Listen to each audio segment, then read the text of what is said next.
بسم اللہ الرحمن الرحیم۔ السلام علیکم۔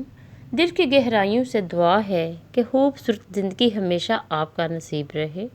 اللہ پاک آپ کو ہر مشکل پریشانی اور ہر قسم کی مہلک وبا سے آپ اور آپ سے منسلک ہر فرد کو محفوظ رکھے اور سدا آسانیاں عطا فرمائے، آمین۔ آخری عشاء اور شب قدر کی تلاش۔ حضرت عائشہ رضی اللہ تعالیٰ عنہ سے روایت ہے کہ نبی کریم صلی اللہ علیہ وآلہ وسلم رمضان کے آخری 10 دنوں کا اعتکاف فرماتے تھے، اور آپ صلی اللہ علیہ وآلہ وسلم نے ارشاد فرمایا کہ شب قدر کو رمضان کے آخری 10 دنوں میں تلاش کرو۔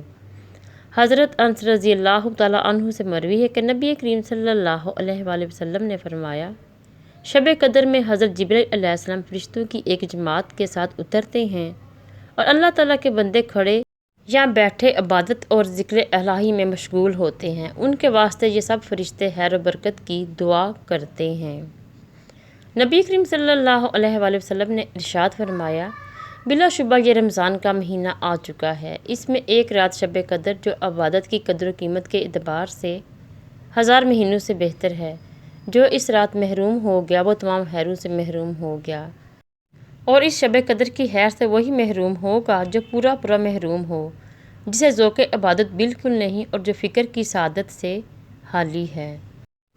بے شک قرآن لیلۃ القدر میں نازل کیا گیا، اور لیلۃ القدر 1000 راتوں سے بہتر ہے۔ 1000 ماہ سے افضل رات تو ایک ہے جو شب قدر کا درجہ پائے گی، لیکن یہ اجر 5 راتوں کی شب بیداری کا کتنا گنا ملے گا، اس کا حساب تک مشکل ہے۔ ایک رات کو 1000 ماہ سے افضل قرار دیا گیا ہے۔ 1000 ماہ میں کتنی راتیں ہوں گی؟ 300، 1000۔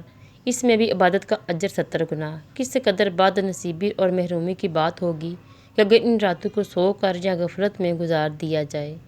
شب قدر 1000 مہینوں سے بہتر۔ بے شک ہم نے اس قرآن کو شب قدر میں نازل کیا، اور تمہیں کیا معلوم کہ شب قدر کیا چیز ہے؟ شب قدر 1000 مہینوں سے بھی بہتر ہے۔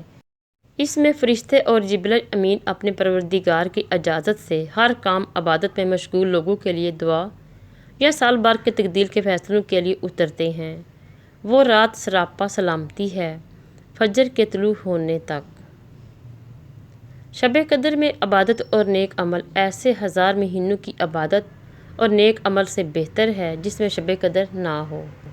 شب قدر کے نوافل۔ جو شب قدر میں اخلاص نیت سے نوافل پڑھے گا، اس سے اگلے پچھلے گناہ معاف ہو جائیں گے۔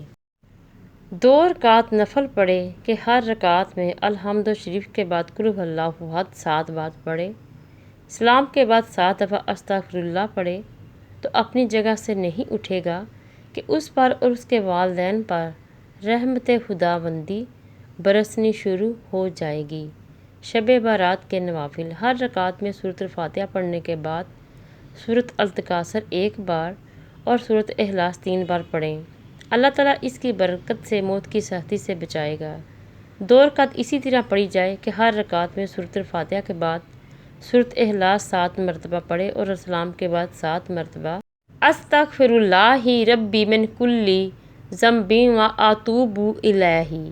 خدا نہ خواستہ نمازیں قضا ہوئی ہوں تو سب سے اچھا یہی ہے کہ اس رات قضا شدہ نمازیں پڑھے۔ قضا نمازیں جلد از جلد پڑھنا ضروری ہے۔ اللہ تعالیٰ عمل کی توفیق دے، آمین۔ شب قدر مبارک۔ یا اللہ تعالیٰ ہم سب کے روزے اور ہماری عبادت اپنی بارگاہ میں قبول فرما اور ہمارے گناہ بخش دے۔ بے شک تو بہت رحم کرنے والا ہے۔ اللہ نگہبان۔